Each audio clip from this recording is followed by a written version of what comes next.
Assalamualaikum warahmatullahi wabarakatuh. Kami dari kelompok 10 yang beranggotakan Devira Natasha dengan NPM 2019-01500-229. Saya sendiri Ifta Amalia dengan NPM 2019-01500-242 dan Kurota Ayun dengan NPM 2019-01500-238 ingin mempresentasikan tentang tes bakat. Pengertian tes bakat. Tes bakat merupakan tes yang disusun untuk mengetahui kemampuan individu dalam bidang-bidang khusus.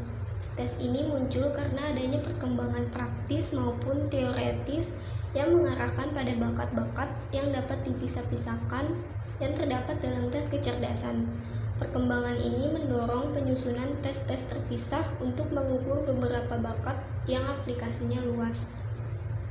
Chaplin tahun 2002 mendefinisikan tes bakat sebagai satu seri tugas-tugas yang dilakukan dan diberikan untuk membuat perkiraan kuantitatif kemampuan seseorang yang menguntungkan dirinya lewat latihan. Tes-tes bakat tersebut dipakai untuk mengukur prestasi yang akan dicapai di kemudian harinya, sedangkan tes prestasi mengukur kemampuan yang dicapai pada saat sekarang. Analisis tes bakat. Analisis tes bakat serta penggunaan pada layanan BK untuk tujuan program layanan bimbingan di sekolah adalah tes inteligensi kelompok berupa 1. The California Test of Mental Maturity. 2. Tes Henman-Nelson Test Mental Ability. 3. Otis Lennon Mental Ability Test. 4. Progressive Matrix. 5. Tes CTMM. Tujuan tes CTMM adalah untuk mendistribusikan terhadap 4 skor faktor: penalaran logika, penalaran angka, konsep-konsep verbal, dan daya ingatan. Lalu perbedaan individual dalam bakat. Masalah perbedaan individu pada inteligensia dan bakat hampir secara keseluruhan sama, yaitu perbedaan kognitif, perbedaan percakapan, perbedaan bahasa, perbedaan fisik motorik, perbedaan keluarga, perbedaan tingkat pencapaian. Perbedaan-perbedaan tersebut juga dipengaruhi beberapa faktor, yaitu faktor bawaan atau keturunan, kematangan, pembentukan, kebebasan, dan kecerdasan multiple. Pada intinya, perbedaan tersebut bisa ditanggulangi dengan beberapa perlakuan, seperti memperhatikan pengaruh lingkungan, mengenali bakat anak, memberi perhatian, mendorong ekspresi, memilihkan sekolah yang bagus bagi anak, serta upaya menyikapi perbedaan individu dalam pembelajaran dengan pembelajaran terbuka pada anak. Macam-macam tes bakat. Yang pertama, General Aptitude Test Battery. Tes ini mulai dikembangkan sejak tahun 1940-an oleh Mises dengan tujuan memenuhi berbagai kebutuhan tes dengan tujuan tertentu. Hasil dari tes ini dapat digunakan untuk membantu memahami kelemahan dan bakat seseorang, menentukan jabatan khusus yang cocok, menentukan potensi bakat dalam pelatihan atau pendidikan khusus, dan lain sebagainya. Yang kedua, tes kemampuan diferensial. Sebelum tahun 1981, TKD lebih dikenal dengan tes inteligensi umum 1969 atau Tintum 69. Rangkaian tes ini biasa digunakan untuk seleksi calon karyawan baru ataupun seleksi penerimaan mahasiswa baru. Penyusunan TKD didasari oleh teori multiple faktor yang dikemukakan oleh Thurston. Biasanya, material tes terdiri dari kunci jawaban, buku soal, lembar jawaban, serta manual. Ketiga, Flanagan Aptitude Classification Test. Sesuai namanya, tes ini dikembangkan oleh seorang arsitektur American Institute of Research serta profesor psikologi dari Universitas Pittsburgh yang bernama J.C. Flanagan. Tes ini biasanya digunakan untuk perencanaan program latihan dan prediksi kerja pada konseling pekerjaan, seleksi penempatan posisi pegawai, prediksi keberhasilan kerja, dan lainnya. Tes ini terdiri dari 14 atau 16 subtes, di mana setiap subtes yang diberikan tergantung pada pekerja yang dipilih. Jadi bisa dilihat apakah seseorang memiliki potensi bakat atau tidak di bidang tersebut. Lalu yang terakhir ada differential aptitude test. Tes ini merupakan jenis tes bakat yang paling sering digunakan dalam seleksi kerja atau pendidikan. Tes ini pertama kali muncul pada tahun 1947 dan mengalami revisi 6 tahun setelahnya, yaitu di tahun 1963. Tujuan dari diberikannya tes ini adalah perancangan bimbingan pendidikan dan pekerjaan, seleksi bidang pekerjaan tertentu, penempatan karyawan, promosi jabatan, dan lain sebagainya. Tes ini terdiri dari 8 subtes yang dapat berdiri sendiri, seperti numerical ability, verbal listening, abstract listening, mechanical listening, relation, language usage 1, spelling language usage 2, serta clerical speed accuracy.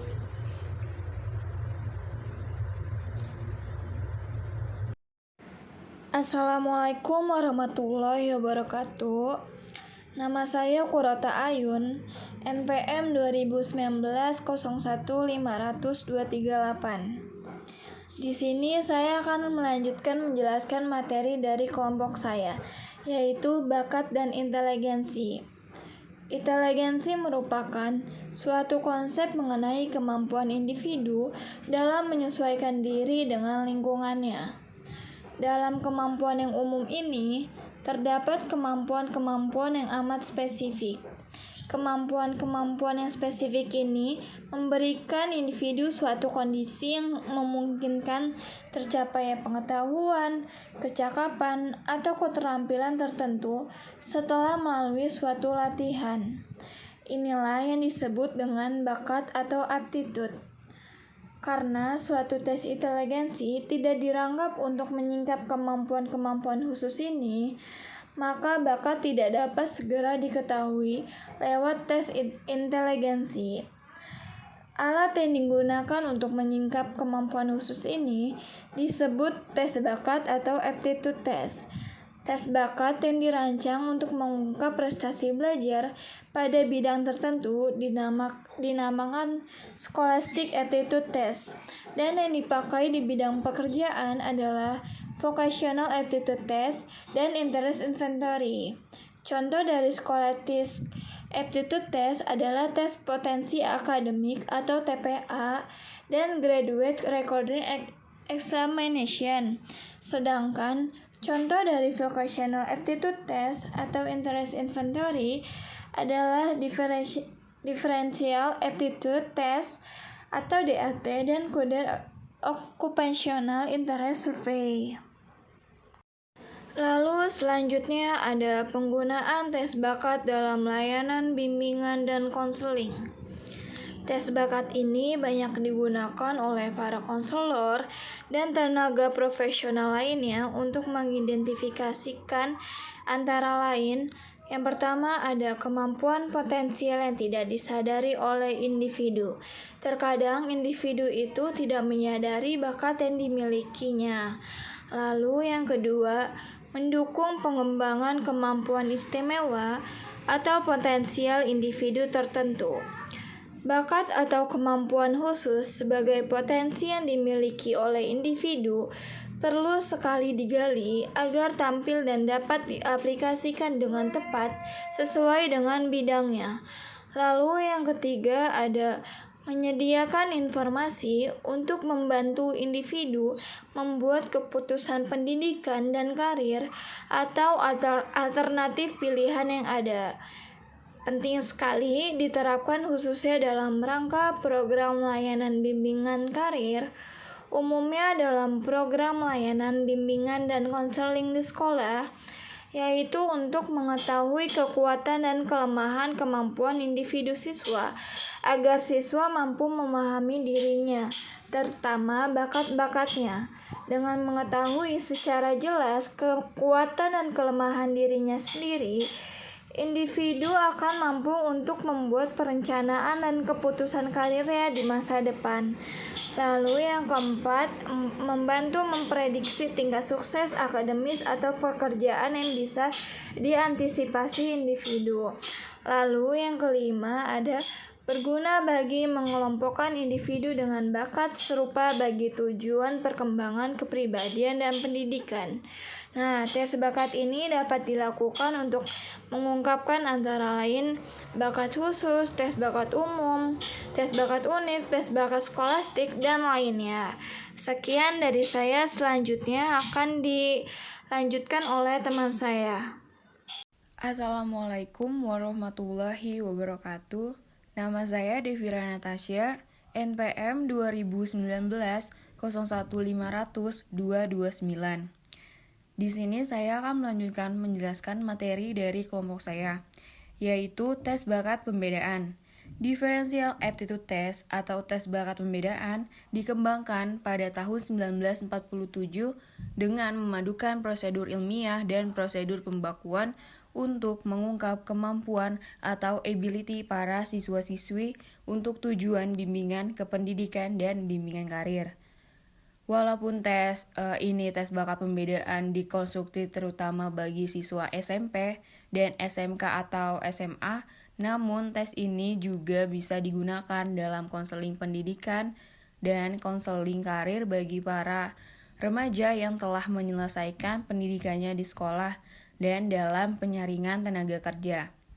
Tes ini juga dirancang untuk memenuhi keperluan konselor dalam membantu memberikan layanan bimbingan dan konseling, dan bagi para psikolog dalam membantu kliennya. Pada tahun 1963, Differential Aptitude Test, tes bakat pembedaan diperlukan kembali untuk memenuhi tuntutan yang semakin luas, khususnya dalam program bimbingan dan konseling. Tes ini adalah suatu instrumen tes yang dibakukan kembali secara menyeluruh pada suatu sampel yang luas, lebih dari 5.000 kasus.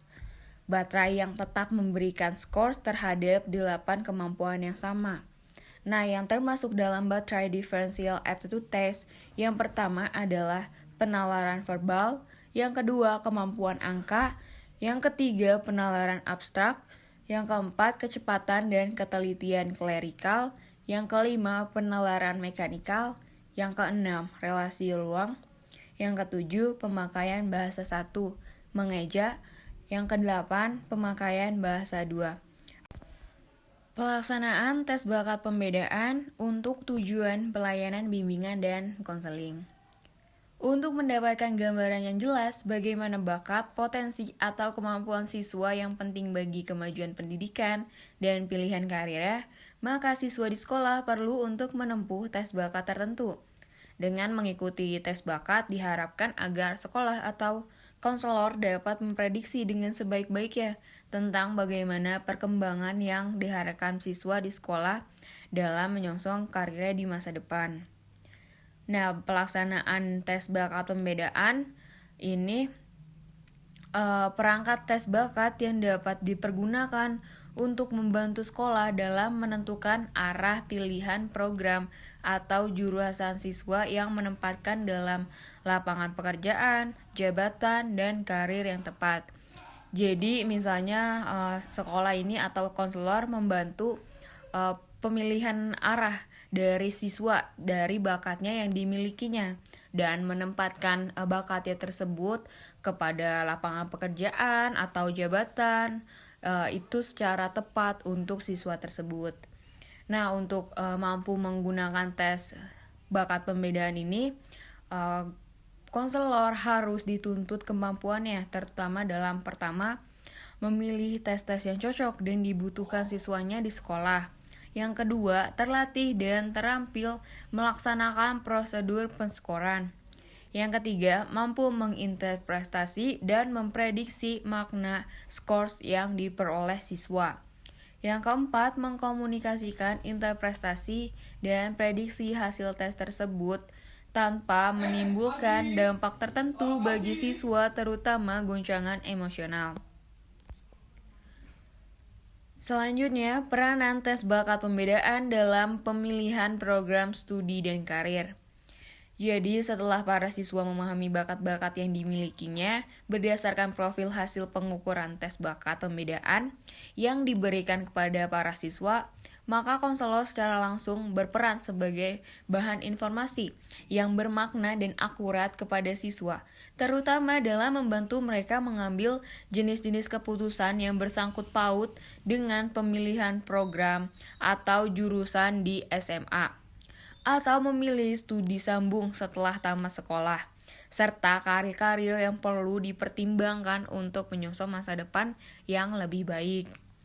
Sedangkan bagi sekolah, skor tes bakat pembedaan ini akan bermakna terutama untuk membantu menentukan siswa-siswa manakah yang cocok untuk ditempatkan dalam program-program atau kegiatan ekstrakurikuler tertentu. Jadi misalnya sudah mendapatkan hasil skor tes bakat pembedaan dari para siswa.